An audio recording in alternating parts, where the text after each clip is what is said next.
नमस्कार मित्रों। ताओ को समझने की पहली शर्त है उसे समझने की इच्छा को छोड़ देना। यह वाक्य विरोधाभास लगता है, लेकिन ताओ का पूरा संसार ही विरोधाभासों में जीता है। लाओ से कहते हैं, जो कहा जा सकता है वह ताओ नहीं है। और ओशो कहते हैं, जो समझ में आ जाए वह भी ताओ नहीं है। ताओ कोई सिद्धांत नहीं है, कोई दर्शन नहीं है, कोई विचारधारा नहीं है।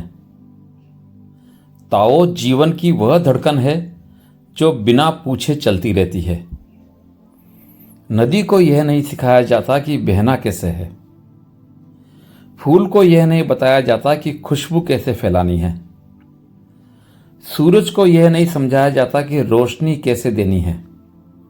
और मनुष्य ही एकमात्र ऐसा प्राणी है जो जीवन को सीखने की कोशिश करता है। यही उसकी त्रासदी है। ओशो कहते हैं, लाओसे कोई शिक्षक नहीं, वे कोई उपदेशक नहीं है। वे इशारा करते हैं, वे संकेत देते हैं, वे कहते नहीं, दिखाते हैं। ताओ ते चिंग को पढ़ना ऐसे है जैसे किसी शांत झील के किनारे बैठ जाना। झील तुम्हें कुछ सिखाती नहीं, लेकिन अगर तुम सच में शांत हो जाओ तो झील तुम्हें बदल देती है। लाओस से कहते हैं, जो जानता है वह बोलता नहीं, जो बोलता है वह जानता नहीं। ओशो इस सूत्र पर कहते हैं, सच हमेशा मौन के पास रहता है, झूठ हमेशा शोर करता है। आज की दुनिया शोर से भरी है। हर कोई कुछ ना कुछ कह रहा है। हर कोई सही होना चाहता है। हर कोई गुरु बनना चाहता है। और इसी भीड़ में ताओ खो जाता है। ताओ बहुत नाजुक है, बहुत कोमल। उसे बल से नहीं पकड़ा जा सकता, उसे प्रयास से नहीं पाया जा सकता। यहाँ ओशो एक बहुत सुंदर बात कहते हैं, ताओ पाने की चीज नहीं है, ताओ में गिरने की चीज है। गिरना जैसे कोई थका हुआ व्यक्ति नदी के किनारे बैठकर खुद को पानी के हवाले कर दे। नदी उसे ढो ले जाती है। वह तैरता नहीं, वह संघर्ष नहीं करता, वह भरोसा करता है। ताओ का मूल सूत्र है वू वेई, अर्थात अकर्म में कर्म, या जैसा ओशो कहते हैं, एफर्टलेस एफर्ट।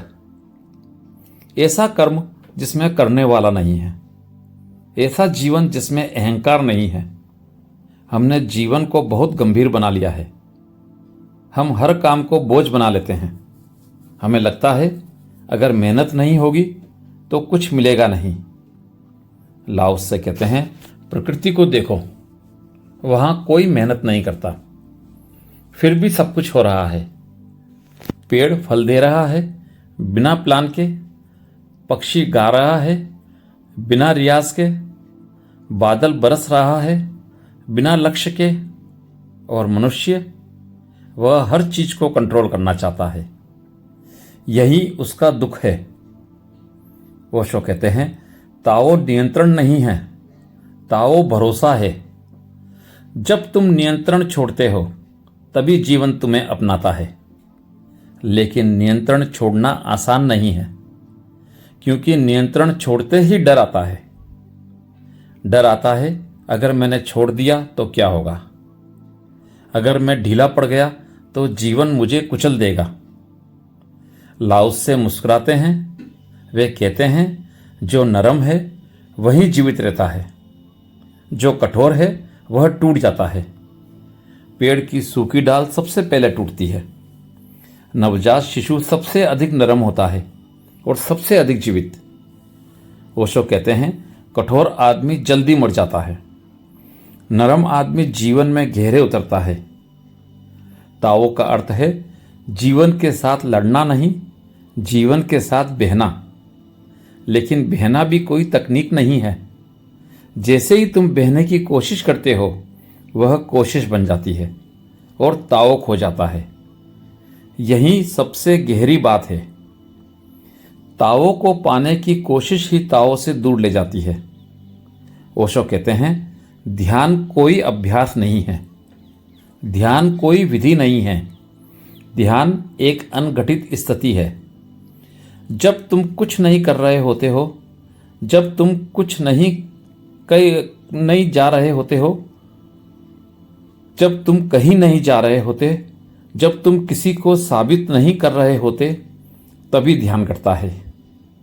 लाओस से कहते हैं, खाली रहो और खालीपन से सब कुछ भर जाएगा। हम खालीपन से डरते हैं, हमें चुप्पी से डर लगता है, हमें अकेलेपन से डर लगता है। क्यों? क्योंकि चुप्पी में अहंकार टिक नहीं पाता, अकेलेपन में झूठी पहचान गिरने लगती है। ओशो कहते हैं, मन शोर है और ताओ शांति है। मन हमेशा भविष्य में भागता है, ताओ हमेशा अभी में है। यही कारण है कि ताओ को समझने के लिए तुम्हें कुछ जोड़ना नहीं है, तुम्हें बहुत कुछ हटाना है।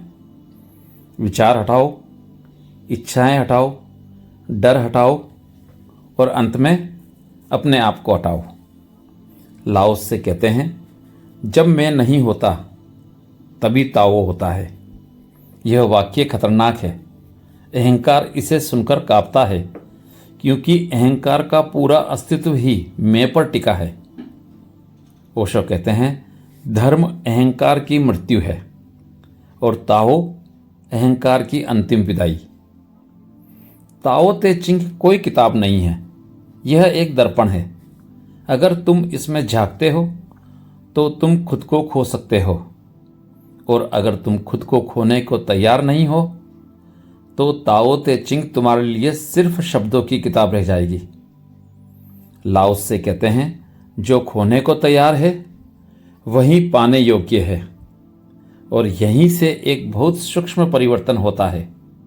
जब तुम जीवन से कुछ मांगना बंद कर देते हो, जब तुम शिकायत छोड़ देते हो, जब तुम अपेक्षा छोड़ देते हो, तभी जीवन तुम्हें वह देना शुरू करता है जिसका तुमने कभी सपना भी नहीं देखा था।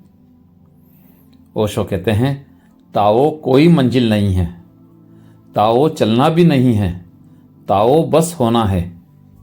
और यही होना धीरे धीरे तुम्हारे भीतर एक अलग ही प्रकार की शांति को जन्म देता है।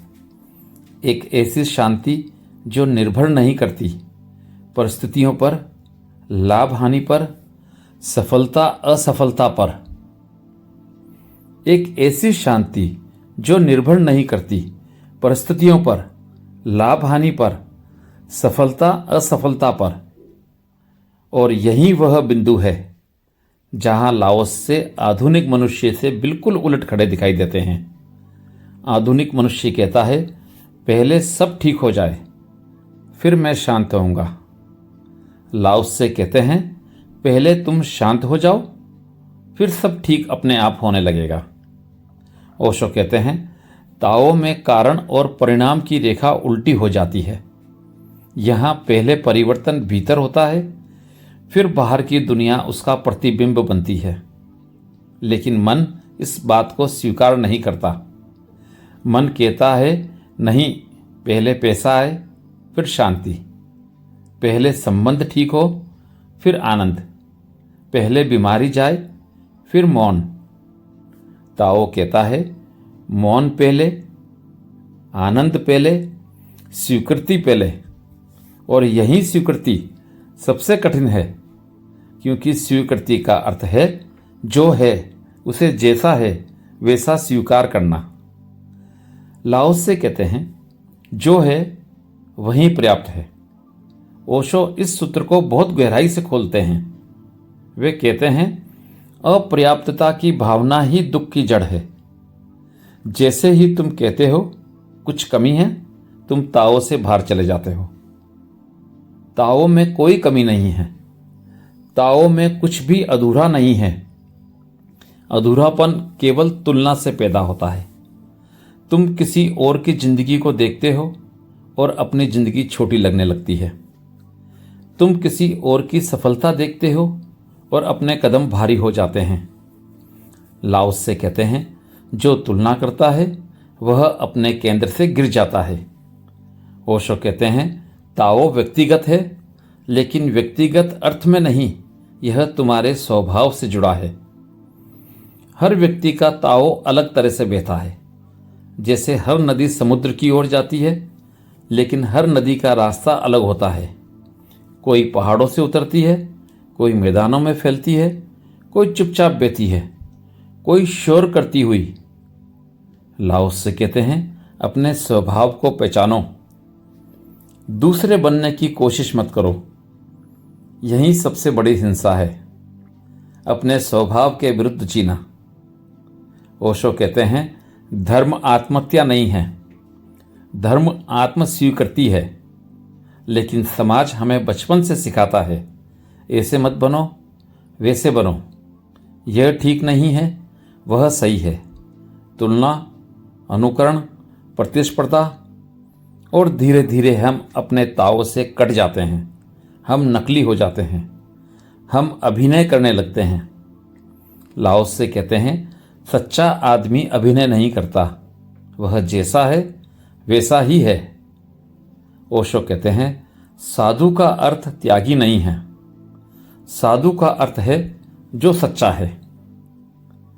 ताओ में नैतिकता भी नहीं है, जैसी समाज समझता है। यह बात बहुत चौंकाने वाली है।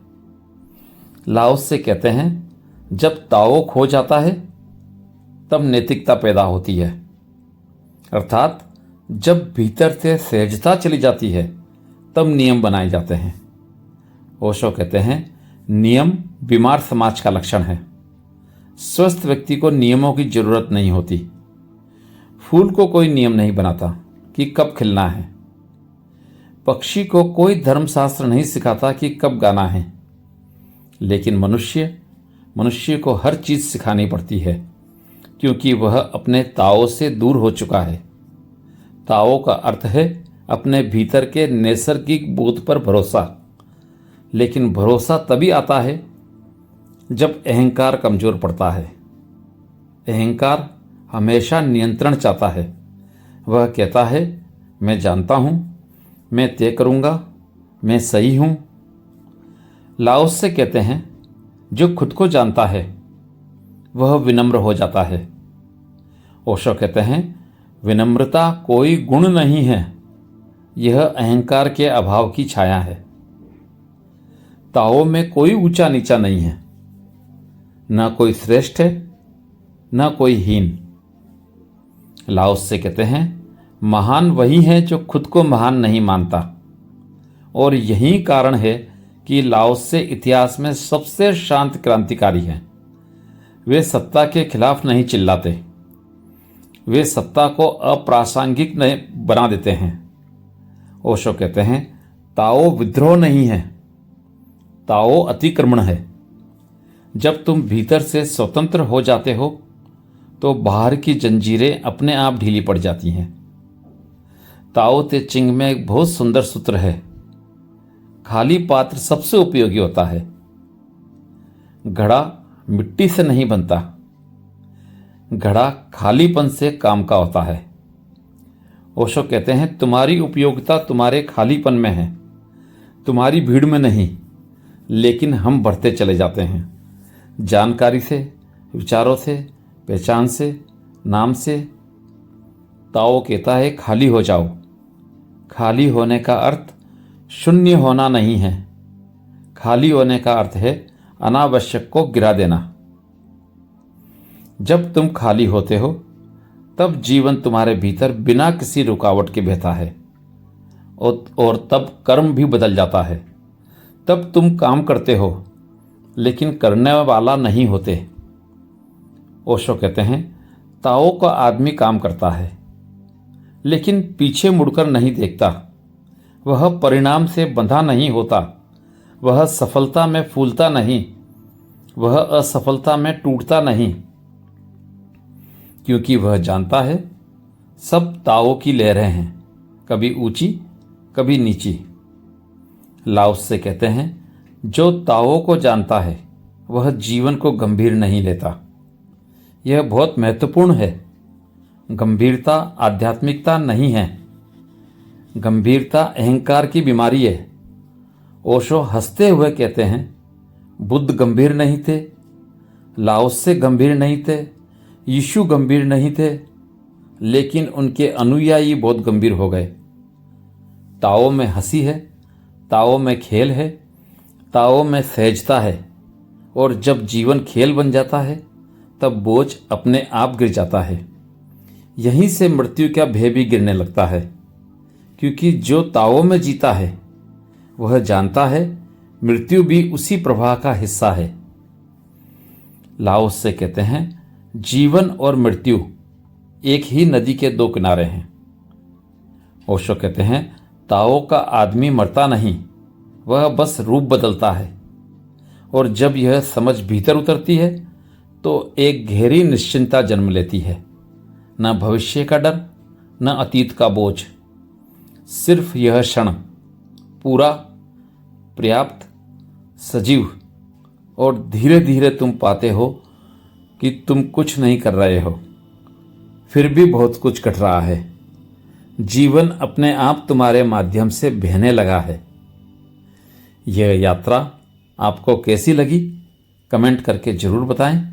अच्छी लगी हो तो सब्सक्राइब करें, लाइक करें और शेयर करें। धन्यवाद।